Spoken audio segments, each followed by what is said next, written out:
welcome to day 2 of COCA Connects, our webinar series on how to create artist profiles, events, and classifieds, and more on the COCA website.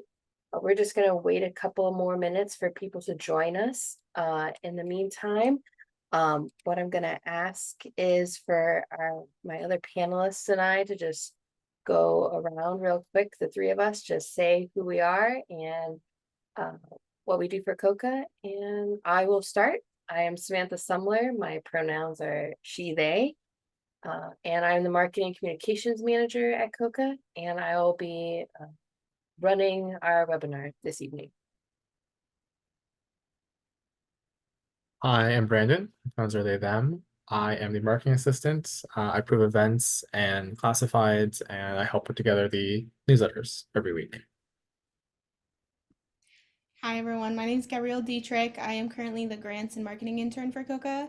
My pronouns are also she, her, and I work to find community events every week and post them on the COCA website.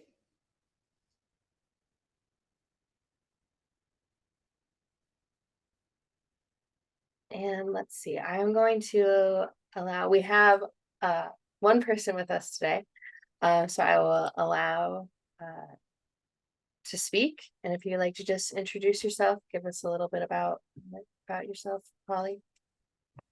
Hi, y'all. My name is Holly Kilgore. My pronouns are she, they. I am the marketing assistant with the Florida Historic Capitol Museum, and we use COCA.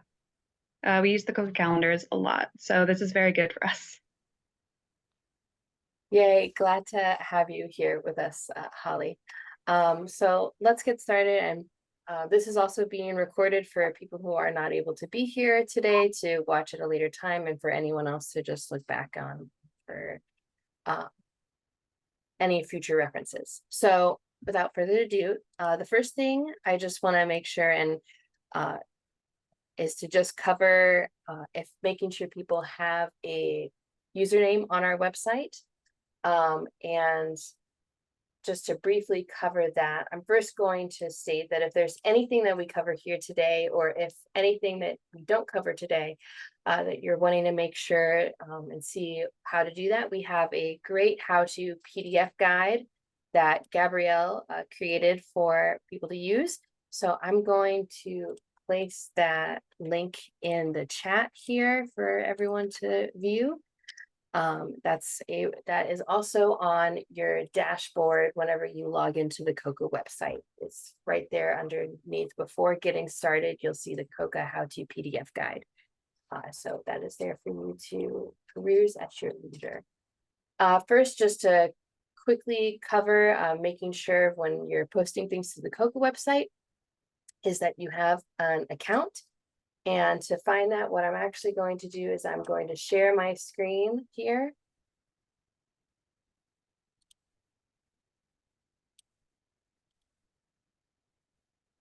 All right, and I believe everyone can see that. So this is the COCA dashboard, and just to, if you're wondering how do I get there? Well, first this is the main page that you'll see when you first go onto COCA's website.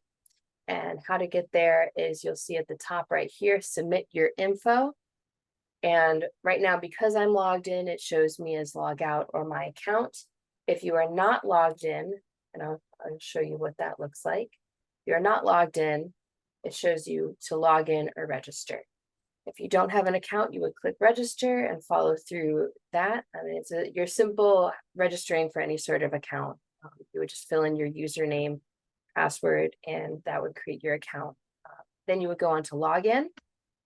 You would put in your username and password, click make sure that you are not a robot, and then click on login, and it'll take you right to the COCA dashboard. So from there, what we're going to talk today about is three things. One is creating a profile for an organization or business, creating a venue profile, and then also to create an event for an organization or business. So first, to get started, we'll go on how to create an organization profile. So to do that first, you're going to, on your left side of the screen, you'll see organization or business. You'll click on that and you'll click add new. What that's going to do is that's going to take you to the organization info profile creation page. So from here, it's just your basic fill in the form. And so we'll do that together. So first, your organization business name. I've created a fake one for us to use today. So I'm going to put that in, and that's going to be Samantha's Organization Business Incorporated. It's very inventive name, I know. And then after you put in your name, you're going to put in a description or bio. So we're just going to have a brief description about this organization. And it started in February 2024, and it is a 501c3 that businesses and a business that organizes. So great. It does everything. Then you're just going to keep on filling out the information there. And so from there, you'll put in your phone number. I'm going to use the COCA phone number, and you could, if you have a fax, you could put that in. COCA does not have a fax machine, so I will not put that in. But for the email, I will put in my COCA email. And then you're just going to keep filling out the form. You put in your location. And so for that, I'm going to use the COCA office address for Tallahassee, Florida. And then I will put in the zip code for COCA. Now, depending on what city and state you select, you'll first select your state, and that actually populates the cities within that state. So for example, if I put Georgia, the cities that are within COCA's area will show up there. So you can choose from there. And then it also will choose the zip codes that are relative for Georgia. But my office is in Florida and it is in Tallahassee. So we'll go back to selecting that. All right. The next is any sort of website, blog, or social media link. So for that, we're going to put in our website, and I'm going to use the COCA website. So I will paste that in there. Then next, you can fill out whatever profile link you have for your organization or business. So I'm only going to fill in a couple of these. I will fill in, COCA has an Instagram, so I'll put that in for my business's Instagram. We have a Facebook URL. I'll put that in as well. Put that there. And you can also put in a YouTube page, your LinkedIn, which COCA does have that. So I will put that on. And then what's important also for organizations or businesses is some might have a specific link where people can donate to the organization. And so it allows you to put in a specific link to take people so they can donate to your organization. And that's what you can put here under donate. I know. All right. So then we have the organization or business type. So for this, we have a lot of different categories, and we also have new subcategories as well. So for the example I'm going to use with Samantha's Organization Business Incorporated, I'm going to state, just going through, that is a business and a corporation. It also is a LGBTQIA friendly and owned, and also is a person with disabilities that owns. So I would select all of those. And what that'll do is it'll show in our directory for anyone that is looking for, specifically if you are wanting to have a certain event that's, at a LGBTQIA plus safe place, you would be able to search within our organizations that have selected that. This is something that we've recently added within the last, I want to say 1 to 2 months. So not necessarily every organization on our website that is, will have that check marked, but it is there for those who wish to add that. All right, and then I'm also going to state that it is a nonprofit and there's travel and sports involved. Why not? All right, so now I've categorized that. Now I'm going to add the business image. And so for that, I'm first going to acknowledge that I have the copyright to do so. Then I'm going to upload my image, and I'm just going to use a big old picture of my face, just in case it's not known. And then I will, so that's all you really have to do. Now, it also asks you to put in a caption for the photo. So I'm going to put that Samantha headshot there, and then just going to finish this up by adding the phone number. And what this does is it's contact information that if there was something that was wrong with my profile entry, it would allow either Brandon, Gabrielle, or myself to contact if there are any issues. So if they run into something, either of them run into something that, oh, it says that you're open from 4 a.m. to 4, p.m. Did you mean 8 a.m. to 4 p.m.? Things like that. We try to make sure that we check that just to confirm. But so that is everything for the organization profile. So then you would just click on submit record. Oh, but look, I've run into an error, and I did that on purpose. So this will pop up and show you if there's something that you didn't, you started to write something like I did and then stopped. So I would just take out that. So that way now there's not a red, hey, you didn't fill this out mark. So now it should let me submit my record. And with that, it has been added successfully. And what that now is going to do is on the back end, we will receive the submission, and either Brandon, Gabrielle, or I would approve it. And where that goes and where you'll be able to see that if it's added is if you go to the top here where it says grants and resources, you'll see directories. And then from there, you would click on either organization or business. We'll click on organization. And then what we can do is I can show you how the, if you're looking for a specific organization, a type of organization, whether nonprofit or education, something like that. If you are doing an event and you want to collaborate with a different organization, this is a good way. The directory tool helps you find that information out. But for this, we'll show, has it been approved, Brandon? It has been approved. All right. So then I will click on, I am a person with this, I want to work with people who, a business that they are owned by a person with disabilities. So just because I want to do something that's about ADA compliance, and I want to love to work together with them on that. So I'm going to search that, and it shows up Samantha's organization business because it is now approved. And then this is what it will look like. That is my organization business profile. I'm going to stop sharing for a moment. Are there any questions so far? All right, good. What I'll cover also real quick is that for your for the organization profile or business profile, you can also add photos.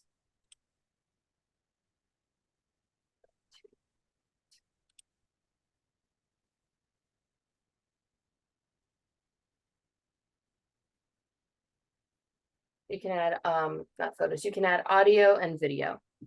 So I will go back here. And how you get back to the screen is you would click on manage. You'll click on manage, and then you'll click on the organization name and click edit. So from here, all you to add, if you wanted to add audio, it could be I know that for some people, they might, want to have somebody that reads the description, for somebody who might be, have a visual impairment, you could add an audio of you reading the description. If you wanted to have, if it was a music organization and you wanted people to hear the different music that you produced, you'd be able to add that there. And you would just click on audio. or an example of a like an audio tour that you would want to have so people can listen how that might sound. You could also add that there. So you would click on audio here, you would add your audio, and then you would put the link in there and then click submit. And you could also then add video, and that could be a URL from your YouTube that you specifically want to have. So that way, when people go to your profile, they'd be able to see, you know, if it was a virtual tour of like the museum or a historical tour, something that it has been given in the past, you'd be able to post that there. Okay.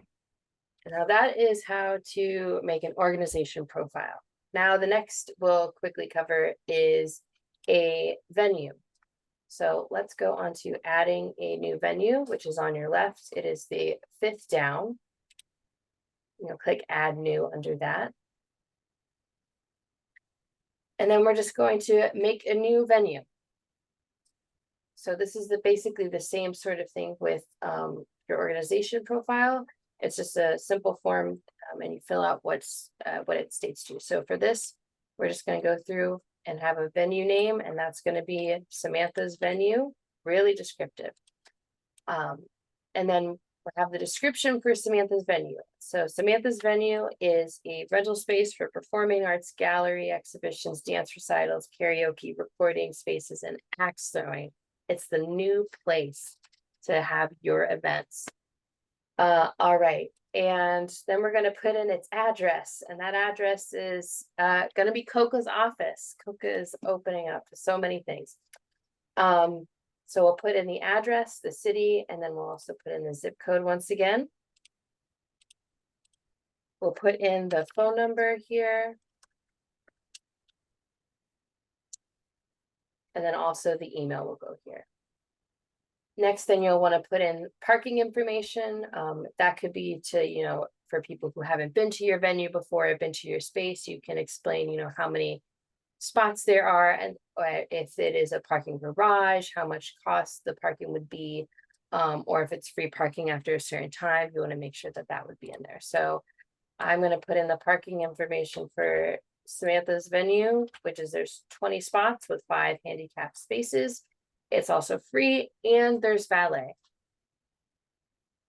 And you continue on, and if this is applicable, you can put in the hours for your venue, the public hours.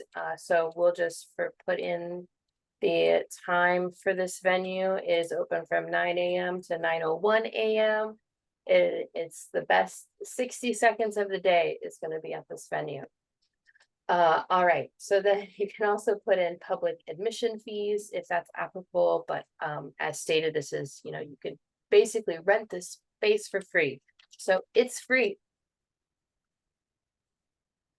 Then continuing on, it's the same information as the profile. You would put in the website URL and any social media links. So for we're just going to put in one website for now. Same as this venue doesn't have any social media yet. They're just starting. They just opened up. So they only have a website. And this is once again, then continuing on, you have your space for contact information. So you have the name, email for us to contact you, and then a phone number. Put that in there. All right. Then the next section covers accessibility information. And this is also something that has been expanded on in the last couple of months, is to let patrons who come to your venue know exactly of different sort of accessibility features that you might have. One of them is you have accessible parking, restrooms, all gender restrooms, if there's braille, changing stations, drop off, if there's an elevator, family restrooms, if you have information that's on display for people near certain like exhibitions, if there's large print, if it's accessible for those with low vision, if service animals are allowed, and then a few others there, and wheelchair access as well. So for Samantha's venue, we're going to say that it has accessible parking, restrooms, accessible restrooms, all gender restrooms, and we're just gonna say it has everything. It's so accessible.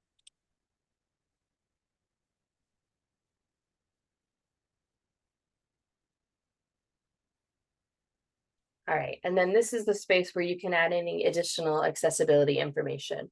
Let's say, for example, we have a performing arts section. If your venue is open to something like sensory friendly performances, something like that, or a sensory friendly room, you can put that information in there as well. So we're going to say that there is a sensory friendly area. All right. Then the last part is the venue type.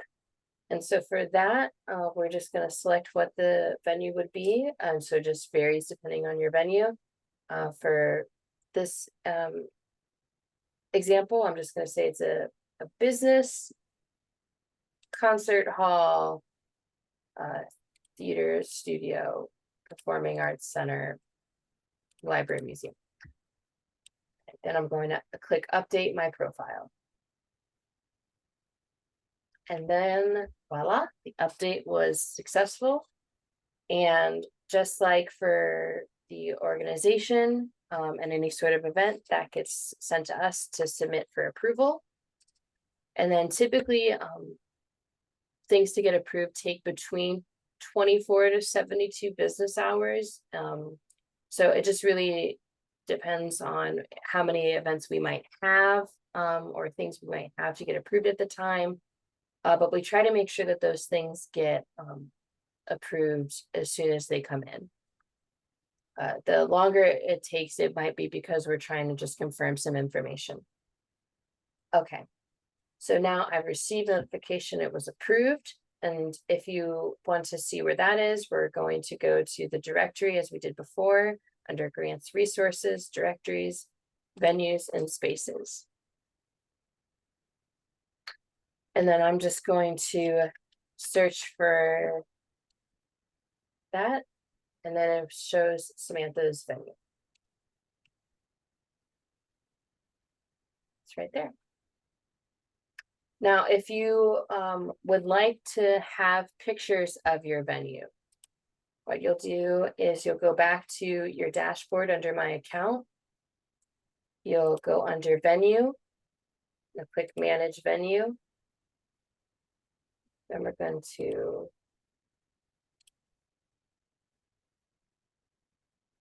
go under Samantha's venue. We're going to edit that. Then right here at the top, you'll see you can put photos or videos. So photos here, you can upload the images of, say, just to show people this is what the space looks like. You can put that. So we'll submit.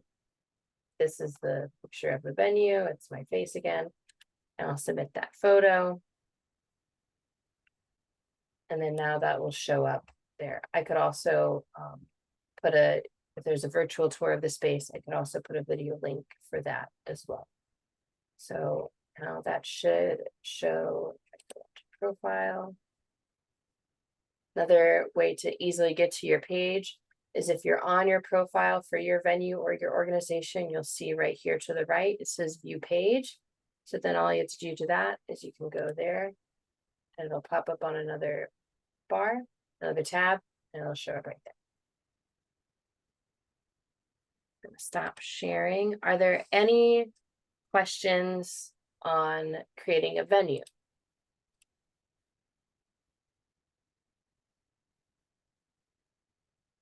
Cool. Now we'll move on to the next thing, which is creating an event.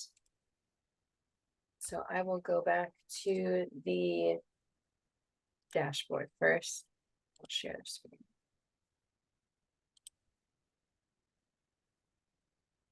All right. So now this is how you create your event. So on the left side of the screen, you'll see events. You'll click on that. And then you'll click on add new. It's going to take us to the creating an event page.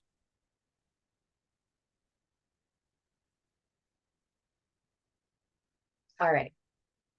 So then it's, all of the forms are typically the same. It'll say what we need you to fill out and you'll place that in there. The event one is, I would say, requires the most information. Is that right, Brandon? I think it requires more than classified. Yes, that's true. Okay. So the events is going to be the most in-depth of anything to submit to the COCA web page. All right, so then for your event, I'm gonna make another example here, and that's going to be, the event name is the opening reception for Samantha's organization business. And then the next little slot is you'll put a short summary, a 1-sentence summary, and what this will do is it's on the event listing. It's right above the description. It'll be a bold 1 sentence that really pops for people to when they go to the event page. It'll be what they see. If this was your 1 second or 1 to 10 second elevator pitch to get people to attend, that's what you would want to put in there to get them to know exactly what the event is about. So for our event summary, we're going to say celebrate the opening reception for Samantha's organization business. It's short, sweet, and to the point. And then we're going to put in underneath that your event description, which is roughly around 1 to 2 paragraphs. You want to give a good in-depth explanation of your event, but you don't want it to be too long that people get sort of lost in the sauce while reading it. You want to make sure that you keep their attention so that way they are more likely to attend the event. So I'm going to paste my 1 paragraph with the information. After decades of determination, so it's finally opened her organization. Celebrate, we're holding an opening reception February 29th from 7 to 7:01 p.m. There's free food, free drinks, and free entertainment just for that 1 minute. All right. So then now that I have my description, then we have a space to put the official event website. Now this is different than the website for your organization. This is going to be specifically for the event itself. So that might be a Facebook event page, or it could be a specific Eventbrite link. Or if you have a specific page on your organization's website, that's what would go in there. So first you would just make sure if it's in person, if it's virtual, or if it's both, you'd select that. This is going to be in person. Then we're going to put the event URL, and just for, I'm just going to put that you can find it at eventbrite.com. You would typically then put the event/number there, but I don't know what that event is, so I'm not going to upload that. So we're just putting eventbrite.com for right now. All right. The next section is you're going to select the presenting organization or business. So for this, there are 2 options. Either option 1, you select an organization from our drop-down menu, or 2, you enter a temporary organization if you do not see the organization in the drop-down menu. So since we've submitted our organization, I'm going to look up that. I'm going to type in Samantha's, and what I see is I do see Samantha's Organization Business Incorporated. So that shows up there. Now, if that wasn't there, or if you are selecting something and so let's use this example. I have Samantha's Organization Business there, but things have changed now. It's not that organization who is presenting it. It is a different organization, and that is not in the drop-down menu. So what you'll first do is you'll change your answer to just be select registered organization. And what that does is it sort of grays it out, so that way that option isn't selected anymore. And then you'll go into option 2, where you'll enter the temporary organization name since you do not see it. And you are not a representative of the organization presenting this event. So if it was an organization that you were posting the event on their behalf and their organization is not on COCA's website, you can put that information there. So we're just going to say this is actually Sam's organization business, which is different than Samantha's organization business. Okay. Before proceeding, they want you to just double check that this is not another organization in option 1. Okay. You can also add co-presenters if you wish. So if it's your organization is putting it on with, let's say, COCA, also COCA. So you can add a co-presenter. And then what you can do is like select from there. But because you have option 2 where it's a temporary organization, it won't let you do that. So what they'll want you to do is that first to see if it's up here as well. So I would say if you wanted to add a co-presenter, but you have a temporary organization name, I would add the registered organization as the main presenting organization. So I would put in COCA as that. And I get rid of that.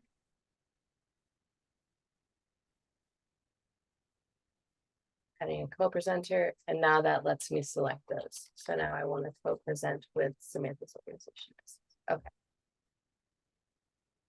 That's where I know that sometimes it can get a little tricky.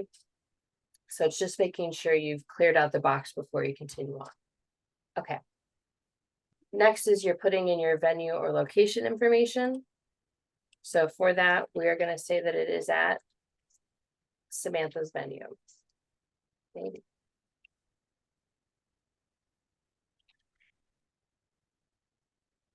Right, that's Samantha's venue. Okay. But just as with if you didn't see your organization, you would also be able to put in the venue name and address and website of the venue that it would be at. All right. Next, you select the category type for the event. So this is going, there's about, I would say, I think about 11 or 12 different categories you could select from. So you want to select the primary category, which what that is what's the best way that it represents the type of event. So for this, we're going to say that this is a gala, so the reception. So it would be like a gala. Then from there, you can also add other categories in secondary. So if you just click this drop down menu, you can select other things that it is. It's a free event. There's food, there's dance and music, and visual art. What you can also select is if you have an event that's specifically related to Tallahassee's bicentennial. We have a way that you can categorize different events that are related to the bicentennial, and that is right here. We have its own separate subcategory. So let's say this opening reception also celebrates the bicentennial, so I'll select that. If your event specifically is let's say your event specifically is related to the bicentennial itself, you would just select history and heritage as your primary category, and then the bicentennial as your subcategory. All right. Then underneath that, you can put event tags. So you can put, and you don't have to, if you wish to, you can add things like art reception, gallery opening, things like that. Those are things you could put into the tag. You'll first type it in, then click add new, and then it'll add that. Okay. Are there any questions before I get to the funnest part, which is dates and times? I do have a question. Yes. So, my question is in regards, so I know I put like an event for our upcoming exhibit at the Historic Capitol, and the exhibit is like a year long. Like, is that an event, A, and B, how would I do that? Like, I've already submitted it. I don't know if it's right or not. But it goes from March 1st to January 5th of 25. Okay. You can have it be that long because there are there's a way in here I can share, and I can use this as an example for we'll do that for the date here. Thank you. Okay. So you said when does it start? It starts March 1st, so this Friday, and it'll go till January 5th. So we'll use that as the date and time as examples here. So you'll click March 5th, and you can do it to January 5th. You would then just scroll all the way to January 5th. And then it's only open on the days of the week that what are the days of the week that anyone would be able to go and see it? It's open with the museum, so it'd be open all week, but with different hours. Okay, so Sunday through, it would be open any day of the week.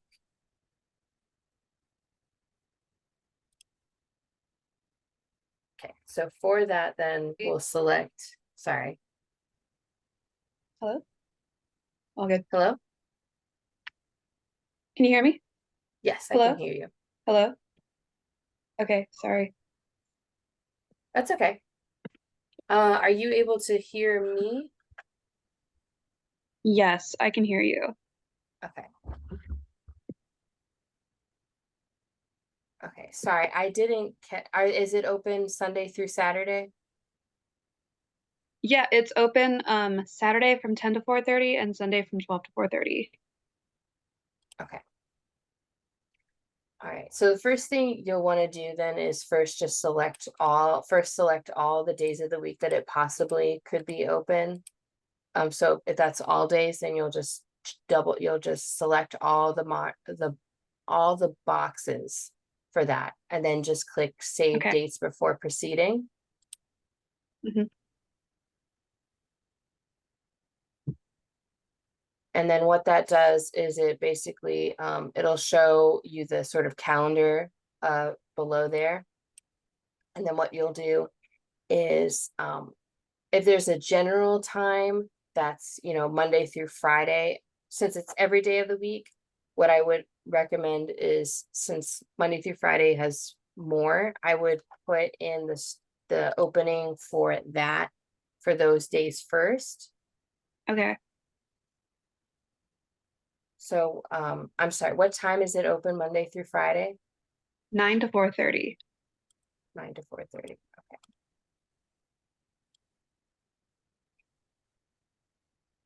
Okay, and then what you'll do then is click apply time to all dates.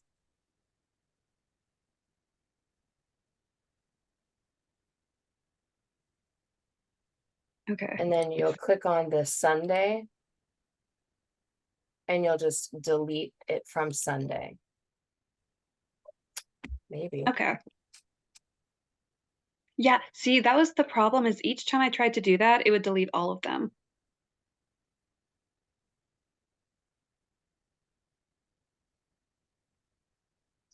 Okay, so then it might be because of how long it is.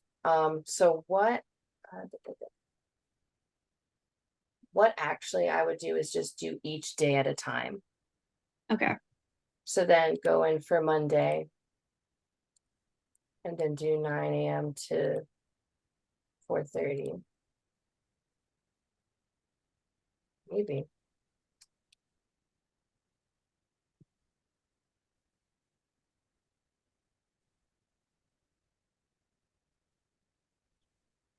I think if you hit apply time again, it should just do the weekdays because you deleted the, oh, it's back. Never mind. That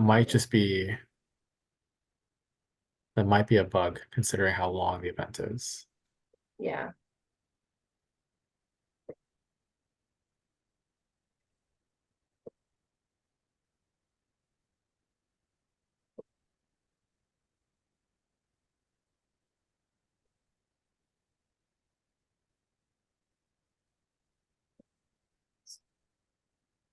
Aha, okay. I don't know how I figured this out.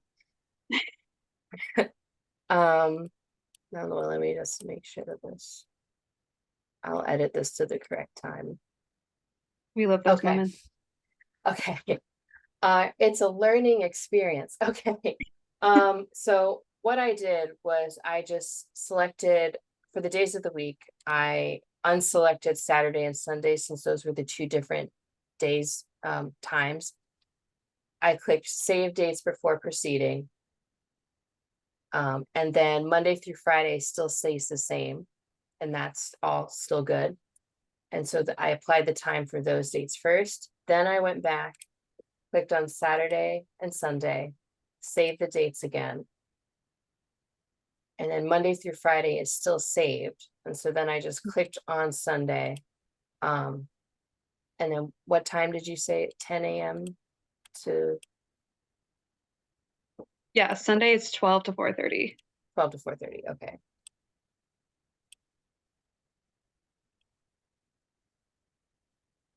And then I just click add new time, and then it'll show up for Sunday there. And then they do the same thing for the Saturday. And then click add new time. Heck yeah. So then that should all be good. And like everything else to this point with the calendar, would it all be the same for like the longer event, like the exhibit? Yes, it would. Yeah, it would show up. What it will show up as is it'll show up as ongoing, and that's what it shows when it's an event that lasts how longer than a month, Brandon. It shows up as ongoing, I think. But yes, it'll be the same thing as like an exhibition. And then it'll show all the dates on there. Yeah. If you like click see more, it would show that. Okay, cool. Thank you. Yeah.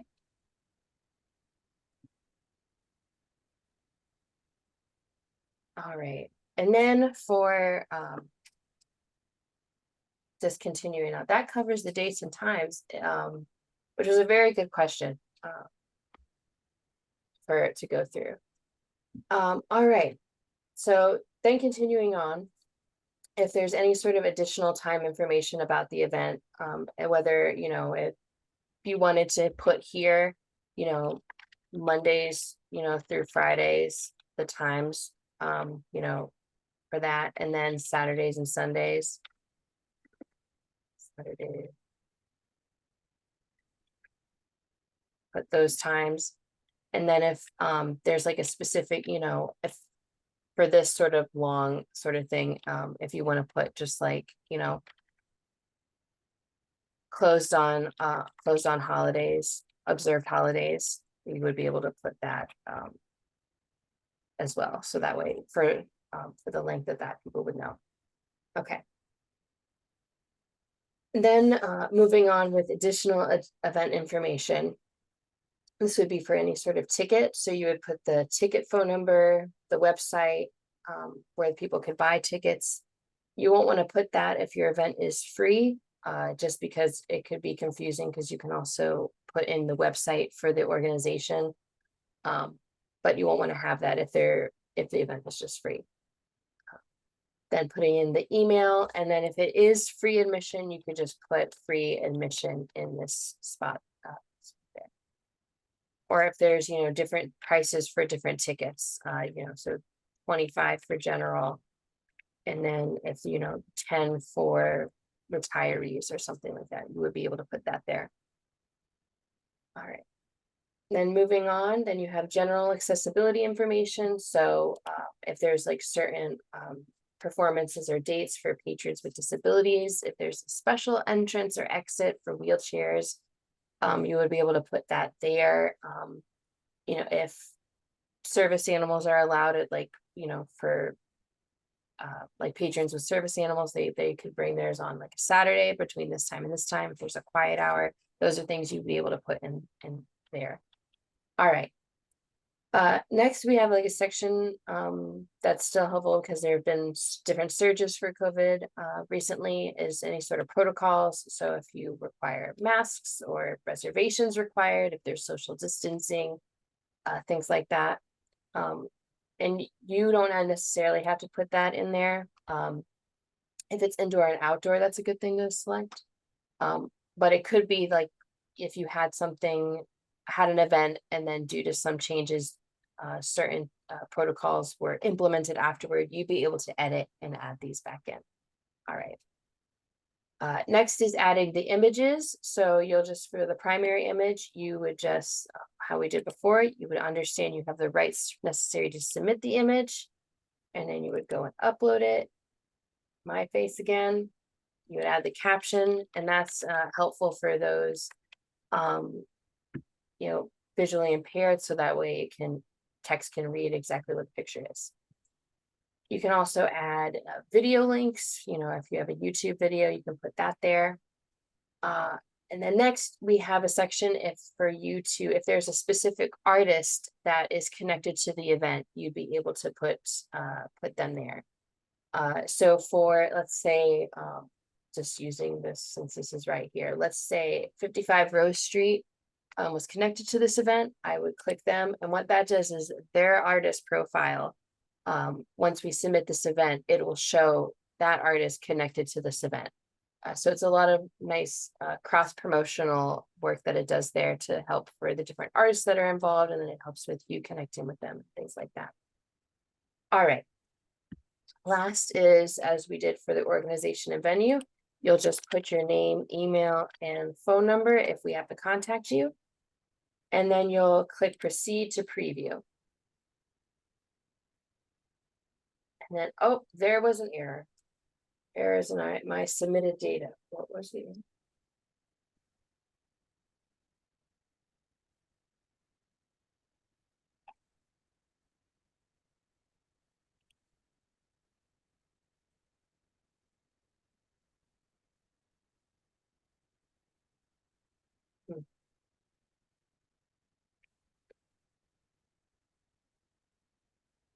I'm gonna stop sharing for a second, but and see what my error is. But what this would be is you would click proceed to preview. It'll show you a preview of your event to just double make sure that everything looks correct. And then from there, you would just click submit. If you go to the submit preview page and you do not click confirm or submit, what that does is the event becomes confirmed and lives in this sort of limbo area. That we will go into. We don't get notified if there's an unconfirmed event, but we'll go in there if we see a couple of them. After a few days, we'll just go in there to double check to make sure. We don't necessarily publish it right away because we just don't know if you are a couple of things you want to add back to that, but just make sure once you get to that preview page, you do click on submit. And you'll get a thank you for submitting notification that'll show up. Once you see that, then you'll know that it's actually been submitted. I don't know why I have an error. Probably because I messed up with that presenting organization thing. But I think that covers pretty much everything. Are there any other questions?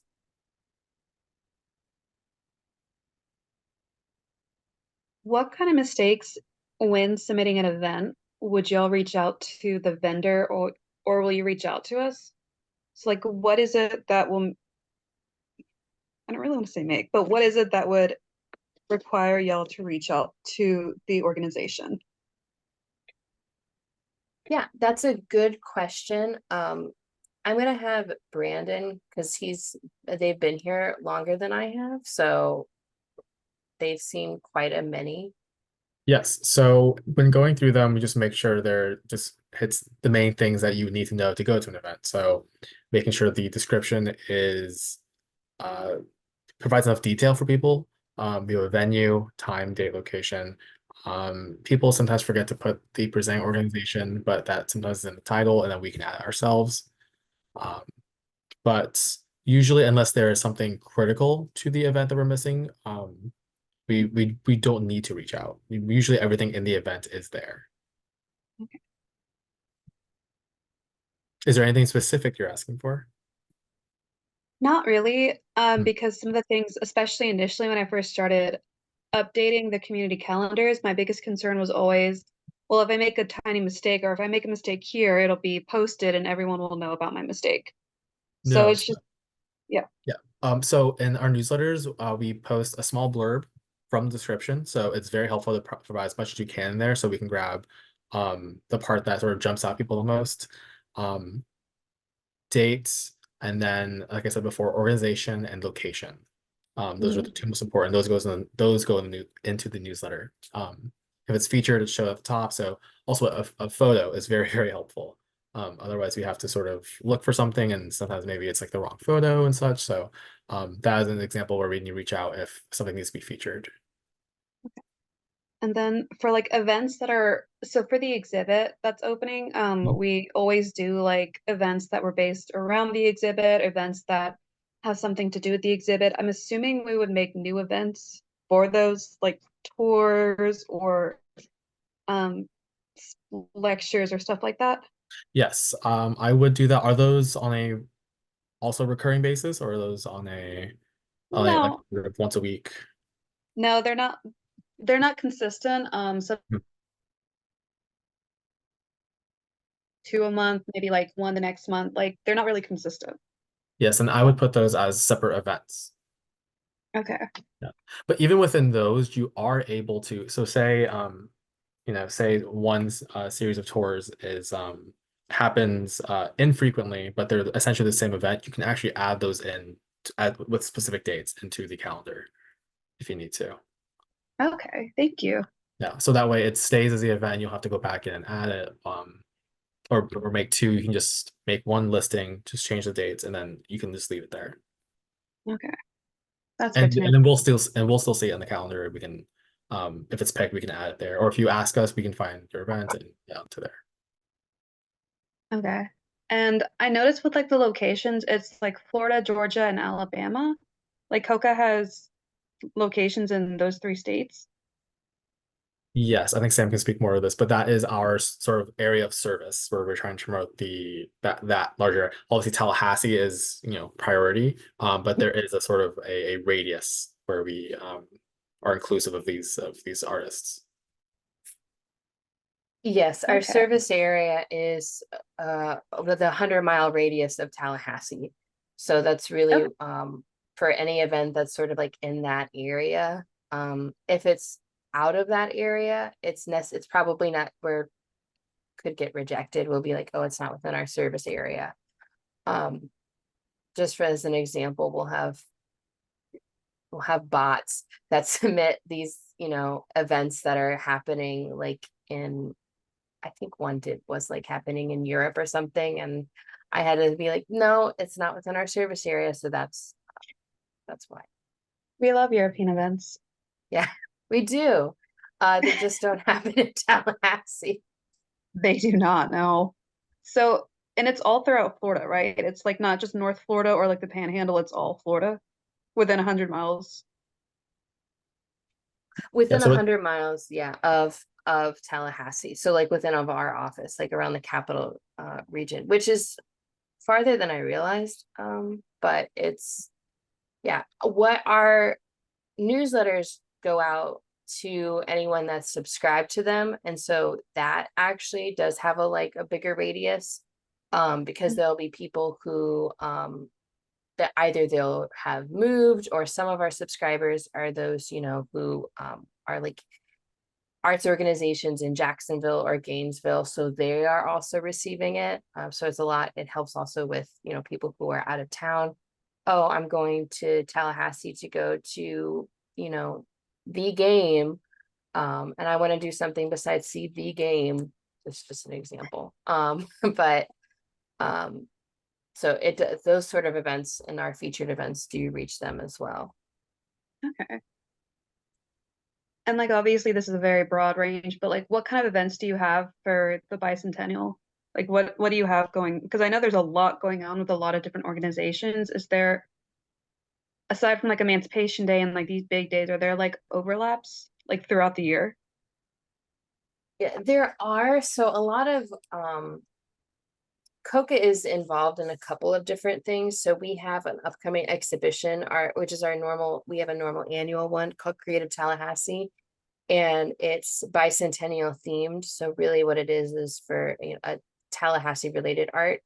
But we have the category for bicentennial on our website for those arts and culture organizations that are having a bicentennial related event. So that way it's sort of like a one-stop place for people to, oh, what are the other arts and culture specific bicentennial related events? We have also a newsletter, monthly newsletter that we send out every second Friday of the month, that it'll show you these are all the events that are happening within the next month that are arts and culture related to the bicentennial. A lot of it is that we try to also work still like it's the first couple of months. So we're also really wanting people and organizations to submit their own bicentennial events to COCA's website. So that way we can get the word out of that more. But let's see, right now there are about